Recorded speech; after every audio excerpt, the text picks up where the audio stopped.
This is the ORAP. I am Davina. Here are the stories making headlines today.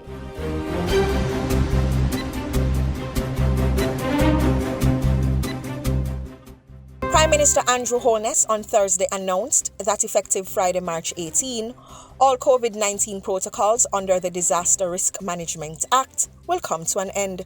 The Prime Minister made the announcement during his budget debate in Parliament. He also revealed that the entertainment sector will officially reopen on Friday and said all permits must include that venue capacity should be below 70% until April 15.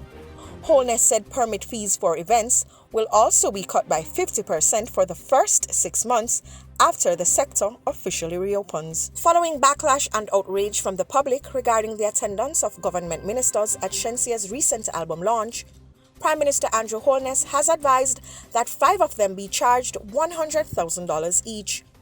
Holness says the sum should be donated to charity or be used to support people who have been charged under the Disaster Risk Management Act. Meanwhile, the government said it will be spending $70 million on refurbishing activities in the courtyard section of Devon House in St. Andrew.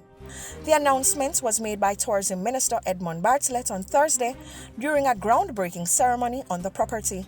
The work is expected to be completed in 6 months. On the crime scene, the police confirmed that an inmate at the Morant Bay police station was found hanging in his cell on Wednesday. Reports are that the unidentified man was found during routine checks by officers at the holding facility. He was allegedly arrested on suspicion of rape and malicious communication. In international news, Ukrainian authorities struggled to determine the fate of hundreds of civilians who had been sheltering in a theater smashed by a Russian airstrike in the besieged city of Mariupol on Wednesday.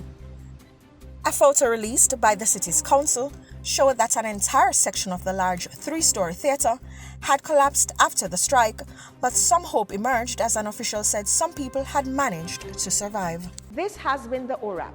Catch up with these and other stories on JamaicaObserver.com. I am Davina.